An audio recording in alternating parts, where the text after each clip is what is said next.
안녕하세요. KPC 진행자 경제거주남자 김화선입니다. 반갑습니다. 안녕하세요.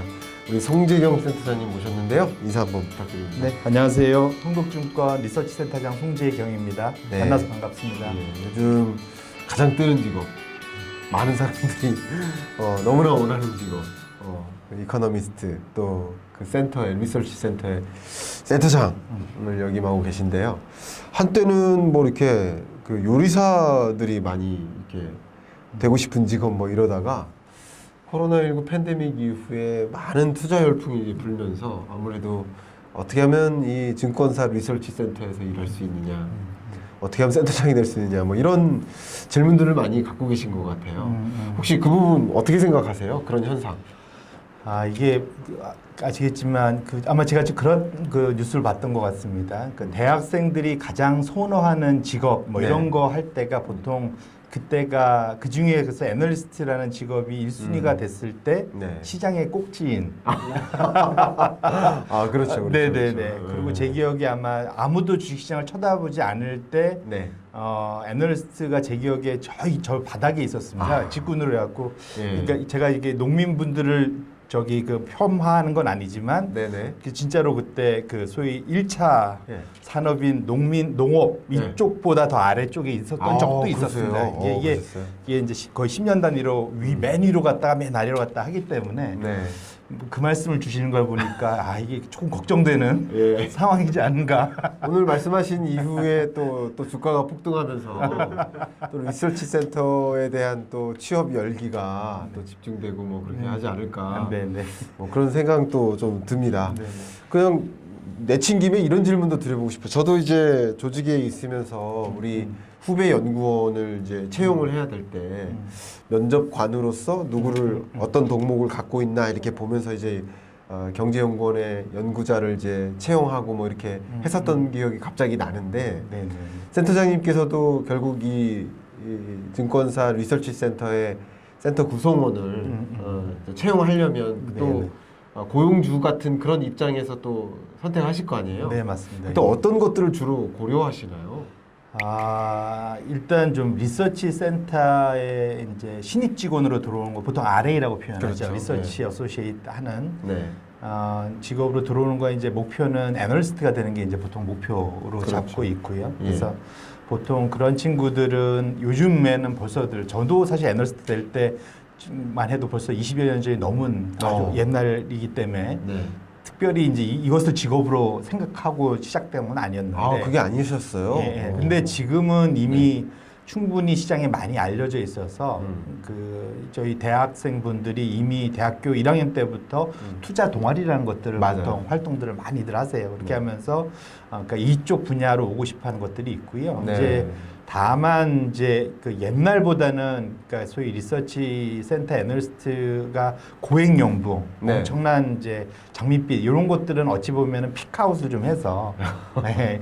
그래서 이제 이전보다는 소위 왜냐면 요즘은 오히려 이제 판교 쪽에 더 많이들 가고 싶어 합니다. 그렇죠. 예, 개발자들이 예. 받으시죠. 연봉도 소위 초봉 대학교 졸업 초임의 연봉이 가장 높은 분야 그쪽이고 네네. 뭐 그러다 보니까 당연히 이제 그쪽으로 가려고 하는데 이쪽은 오히려 그래서 지금은 이전에는 2008, 9년도가 피크였었는데 2008년도 이때는 진짜 골라서 뽑을 때였으면 그렇군요. 지금은 어찌 보면은 이제 상대적으로는 그때보다는 그 소위 지원 열기는 좀 덜한 편이고요. 그렇군요. 이제 다만 확실한 거는 이쪽으로 이제 오고 싶어하는 분들을 위해서 이제 말씀을 드리고 싶다면 뭐 어느 분야든 마찬가지지만 태도, 애티튜드가 제일 중요하다. 그러니까 막 성실성 뭐 이런 거죠? 그렇죠. 그러니까 이게 근본적으로는 이제 두 번째로 이제 열정. 열정. 이 두 개가 이제 같이 접목이 돼야 왜냐하면 이게 이제 소위 시간당 요즘에는 이제 소위 그 52시간 주당 52시간 뭐 근로 이런 것 때문에 옛날 같지는 않지만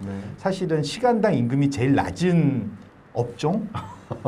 그게 이제 그게 이제 셀사이즈 리서치 애널리스트의 RA들이라고 보통 아마 투자 동아리에서 이쪽을 올려둔 친구들은 다 알고 있을 그렇죠. 거예요 이미. 네. 그래서 대신에 이제 그걸 극복하고 넘어가면 나의 이름으로 나의 의견을 매우 젊은 나이에 낼 수 있다라는 엄청난 매력이 있죠. 그건 매력이죠. 예. 그리고 내 얘기를 그 젊은 나이에 30대가 안 된 30대 초반 나이에 소위 상장 기업의 CEO, CFO를 직접 만날 수도 있고 그렇죠. 그분들에게 감나라 대나라 좀 표현이 그렇지만 심지어 이제 그런 참견도 할 수 있고 의견을 제기할 수 있고 네. 그분들이 또 귀에 그 말에 귀도 기울여주고 뭐 이런 또 이제 매력이 있기 때문에 네. 그런 측면에서 놓고 보면 긴 호흡에서는 되게 매력적인 직업이라서 그런 이제 힘든 과정을 참을 수 있는 뭐 원동력 뭐 이런 게 되지 않을까 싶습니다. 그래서 결국은 그 기간을 버텨낼 수 있느냐 네. 그걸 하려면 당연히 이제 말씀하셨던 이제 애티튜드와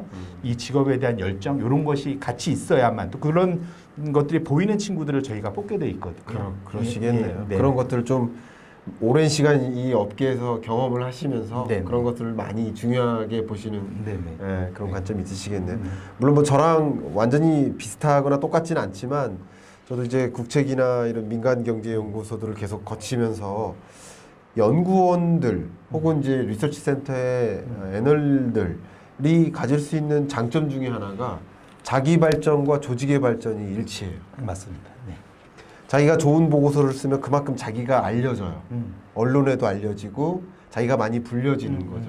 근데 그게 또 동시에 그 조직의 성장에 기여하는 거죠. 맞습니다. 그러니까 이런 종류의 일이 많지가 않다는 거죠. 그러니까 왜냐하면 그 보고서가 자기 이름으로 나가기 때문에 그렇죠. 그러니까 그런 부분들이 굉장히 매력 포인트가 아닌가. 저도 그런 생각을 하고 있거든요. 네, 그런 부분들 아마 궁금해하시는 분들 많이 있으실 텐데 예, 계속 또 그런 것들을 여쭤보기로 하고요. 오늘 중점을 놓고 다룰 그 주제가 증시입니다. 당연히 우리 리서치 센터의 센터장님을 역임하고 계신데 네네. 앞으로의 증시 방향 어떻게 각을 어떻게 잡아야 될지 좀 방향성 각을 좀 잡고 가면 좋겠는데 네네. 올해 하반기를 중점적으로 생각했을 때 네네. 어떤 의견을 갖고 계신지 좀 여쭤보겠습니다. 뭐 이제 되게 희망찬 얘기를 드리고 싶지만 늘 네. 예, 뭐 언제나 좋은 얘기하는 게 좋죠. 근데 이 원래 이제 입에 쓴 약이 몸에 좋다고 네. 기본적으로 하반기에는 이제 변동성이 좀 커지기 때문에 네네. 결론적으로는 좀 그러니까 소위 그 위험 관리를 열심히 잘하시는 보수적인 그런 투자 관리가 꼭 필요하다. 네. 이 말씀을 좀 드리고 싶고요. 그렇군요. 이제 가장 큰 이유는 일단 많이 올랐습니다. 네. 예, 이제 특히 이제 미국, 한국 뭐 다 지금 작년 그 코로나 팬데믹 쇼크 3월 말 저점 대비 네. 다 2배가 넘게 시장이 더 올라선 상태거든요. 네, 그래서 네. 아마 단기간에 2020년 2분기를 기점으로 해서 말씀하시는 그렇죠. 거죠? 3월 네. 말이 정확히 그렇죠. 3월 그 24일, 5일 요때가 예. 이제 전 세계적인 그렇죠. 바닥이었는데 예. 그때를 바닥으로 보면 이제 미국도 얼마 전에 이제 2배가 넘었고 S&P 500 기준으로 그렇죠. 예. 이제 한국은 이미 그보다 더 먼저 먼저 이미 넘었고. 넘어서 있는 상태고 네. 그리고 이런 단기간에 빠른 그때 대략 한 30% 가까이 빠지고 지금 V자로 그걸 다 넘어서고 네. 지금 코로나 이전을 다 뚫고 다 위로 올라와 있는 상태지 않습니까? 네네. 그런 측면에서 놓고 보면 사실은 이미 좀 많이 올랐다는 그런 측면 하나. 네. 그다음에 두 번째로는 지금 사실 시장의 이익, 그다음에 경제 성장률 네. 요거를 놓고 보면 2분기가 피크, 네. 그러니까 증가율 측면에서 네네. 앞으로 이익이 줄어든다는 게 아니라 네. 늘긴 늘 증가율 텐데 측면에서. 증가율이 2분기가 제일 높다는 거죠. 그러면 그렇죠. 이제 그걸 그래프로 그려보면 2분기가 피크고 그다음엔 증가는 하긴 하는데 이제 이렇게 내려오는 모습들 네. 이렇게 내려올 거기 때문에 대략 이게 이제 지금 뭐 미국 S&P 500 기준으로 보면은 2분기가 한 60% 정도 YY로 전년 동분기 대비 올랐지만 이것이 계속 떨어져서 내년 1, 4분기 정도 되면 한 4, 5% 정도 네. 아주 이제 60%와 4% 엄청난 차이가 엄청난 되겠죠. 차이죠. 예. 이제 그러다 보니까 소위 이제 주가라는 거는 이제 어쨌든 그러한 변화율에 반응을 많이 민감하게 하거든요. 그렇죠. 그래서 그렇게 놓고 본다면 앞으로 이익이 늘어나는 것보다 늘어나는 속도가 줄어든다는 측면에서는 하반기로 가면 갈수록 시장의 그런 작은 그러한 그 안 좋은 소식에 좀 더 민감해진 호재보다는 악재에 민감한 시장이 될 가능성이 크기 때문에 네. 지금 이미 많은 분들이 주식에서 돈을 많이 버셨기 때문에 되게 마음이 주식을 언제든 돈을 벌 것 같은 그런 낙관적인 마음이 꽉 차 있는 상태에 의해서 네. 이러한 변화들은 분명 이제 좀 악재로 작용할 가능성이 높아서 뒤로 갈수록 좀 변화에 조심하셔라. 네, 조심하면서. 그러니까 어쩌면 코로나19의 충격이 집중됐었던 작년 3월 말에서 뭐 4월, 5월까지 이때가 가장 충격이었는데 어쨌든 그 지점을 벗어나면서 폭발적인 상승세가 나타났단 말이죠. 그러면서 이제 모든 거시 지표들이 그렇게 움직였으니까요. 근데 이제 하반기로 들어서면서 제자리로 돌아가는. 그래서 제가 이름하여 2021년 하반기 22년의 모습을 회귀점이라는 표현을 쓴 적이 있어요. 제자리로 돌아간다. 예전 상태로. 그런 느낌으로 저는 생각을 하고 있는데 센터장님 혹시 어떻게 보십니까? 그렇죠. 돌아가야죠, 사실은. 네, 예. 무슨 말씀이냐면 지금 코로나라는 아주 지금 100여 년 만에 특이한 상황, 100여 년? 뭐 그거보다 더 할 수도 있을 것 같은데. 그렇죠. 이런 특이한 상황을 맞았기 때문에 전대미문이었기 때문에 네. 앞으로도 이제 이런 일이 있을 게 어려울 거고 오히려 이제 코로나 이전 상황으로 얼마나 빨리 돌아가느냐. 네. 이게 이제 상황인데 지금 말씀 주신 대로 사실은 지금 전 세계가 역대급으로 돈을 풀었지 않습니까? 네네. 돈을 다 풀어놓은 상태이기 때문에 네. 이걸로 지금 빠르게 V자 반등을 일으켰는데 지금 네. 하반기로 할수록 지금 어제부터인가요? 뭐 이제 7월달 연준의 그 FOMC 회의록도 발표했지만 테이퍼링, 소위 네. 말해서 지금 돈을 푸는 속도를 이제 줄이기 시작하겠다. 네네네. 그럴 가능성이 좀 높아지는 상태고. 그렇죠. 거기에다가 조금 걱정스러운 건 이제 델타 변이가 전 세계적으로 그렇죠. 지금 확산되다 보니까 이게 이제 하반기의 경제 성장률을 조금은 지금 원래 예상한 것보다는 떨구는 모습 이런 네. 것들이 나타나는 것들을 보다 보면 네. 말씀 주시는데 소위 이제 마음이 차분해지는 막 네. 들뜬 마음이 차분해지는 대로 돌아가는 그걸 어, 회기라고 한다면 맞습니다. 네. 그게 생각보다 빨리 돌아갈 가능성이 네, 네. 그런 여건들이 만들어지고 있는 네. 그렇게 상황을 보시면 됩니다. 제가 그 표현을 21년 초에 한 2월 달쯤에 딱 떠올렸거든요. 네. 21년 하반기나 22년은 그런 모습이다. 회귀점이다. 터닝백. 예, 그렇게 생각을 했었는데 비슷한 생각을 갖고 계신 것 같네요. 델타 변이가 하나의 변수가 됐잖아요. 네네. 어쨌든 지금 실물 경제를 좌지우지하는 게 상반기까지만 해도 델타 변이라는 것을 그림 그리지 못했으니까 백신 보급만 가지고 우리 경제 성장률 전망하고 또 한국은행의 기준금리 스탠스도 정하고 이랬는데 이제 델타 변이라는 것이 발생하고 말 그대로 지금 이 코로나19에 대응하기 위한 움직임들, 뭐 백신 보급이나 이런 것들이 충분히 나타나고 있음에도 불구하고 확진자가 안 줄어요. 그래서 어쩔 수 없이 중요한 것은 델타 변이 그 자체가 문제가 아니라 이것으로 인해서 거리두기 단계를 높게 계속 유지하고 그럼 이제 지역 경제나 자영업, 뭐 길거리 경제, 소상공인 굉장히 어려움이 지속되잖아요. 그러니까 이게 우리 회복 속도를 좀 더디게 만든다. 뭐 이렇게 보고 있는데 델타 변이의 확산 이것과 증시에 미치는 영향 이 관점에서 어떤 의견을 또 갖고 계신지 네네네. 말씀 부탁드릴게요. 당연히 이제 우리 한국만 놓고 보면은 우리가 한때 그래서 아마 한 두어 달 전만 해도 뭐 한 100여 명대까지 내려가면서 야 이제 네. 좋아진다. 3, 4월 달에는 그보다 더 아래였죠. 그래서 네. 야 이제 올 여름에는 백신 맞고 그러면 마스크도 벗고 다니고 막 이런 즐거움 그러한 상상 그리고 올해 연말 정도 가면은 이제 여행도 다니고 뭐 이런 상상을 했었는데 역시 세상에 마음대로 되는 게 없는 것 같습니다. 이게 이제 세상은 항상 그래서 또 어찌 보면 흥미롭게 그러니까. 이제 이게 예상치 못한 일이 벌어질 때가 이제 그러니까요. 원래 그 반전 있는 영화나 드라마 좋잖아요. 네, 네. 이거는 이제 별로 안 좋긴 하지만 네, 근데 네.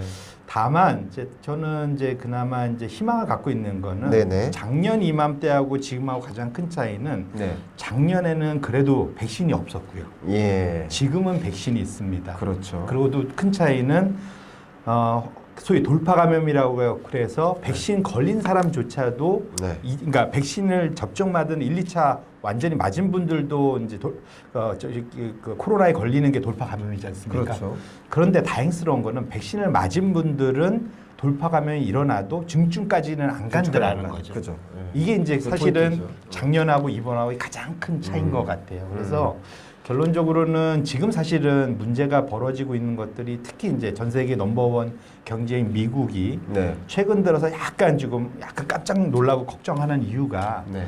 그네들이 사실은 전 세계에서 제일 먼저 백신을 만드는 국가임에도 불구하고 그렇죠. 이 백신 접종률이 올 5월 이후부터는 좀 상당히 좀 느려졌어요. 네. 예, 이게 이제 이게 우리나라도 뭐 진보 뭐 이런 정치 세력 간에 갈라지면서 백신을 맞네 안 맞네 이런 정치 쟁점화 이런 이슈도 있었지만 네. 미국도 똑같습니다. 그래서 미국이 민주당 계열, 민주당을 지지하는 분들은 되게 많이 맞는데 공화당 쪽에 조금 더 좀 강성인 분들 뭐 이런 분들은 아직도 잘 안 맞아요. 그러다 보니까 지금 미국의 아마 전체 백신 접종률이 아마 58, 9% 정도인데 네. 이게 이제 이렇게 급등하다가 지금 이렇게 지금 멈춰 있는 상태거든요. 그렇죠. 예. 이러다 보니까 오히려 예. 유럽보다 지금 백신, 그러니까 확진자 중에 네. 입원하는 사람 숫자가 훨씬 더 빠르게 늘고 있어요. 그렇군요. 그러니까 그분들은 대부분 지금 체크되는 거는 백신 안 맞은 분들입니다. 네. 이게 이제 그러니까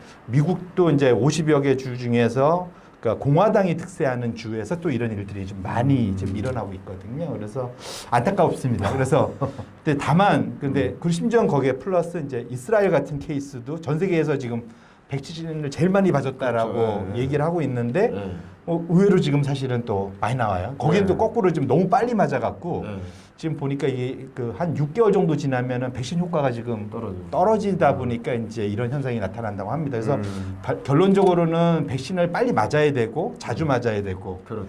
근데 대신에 맞으면은 적어도 걸리더라도 우리가 옛날에 독감 걸리도 다 죽는 게 아니잖아요. 그렇죠. 감기는 어떻게든 날 수가 있습니다. 그럼 코로나도 이제 똑같은 독감 같은 걸로 이제 잦아들면서 더불어 같이 사는 이제 이런 상황이 될 거기 때문에 결론적으로는 백신이 이슈가 되긴 하되 델타 변이가 이슈가 되긴 하되 네. 백신을 전반적으로 다 맞게 된다면 가능성이 높고 대한민국은 지금 현재 의 속도로 보면은 가장 빠를 이제 결국 10월 11월 되면은 아마 유럽이나 지금 미국을 앞설 가능성이 지금 높아 보이거든요. 그래서 이렇게 놓고 보신다면 걱정은 되시나 오히려 다른 나라보다 이 빠른 속도를 감안한다면 뒤로 갈수록 오히려 한국 시장은 상당히 좀 차별적일 수 있다는 측면에서는 그거는 좀 저는 마음을 좀 편하게 먹고 있다. 위안이 된다. 네네. 아, 네.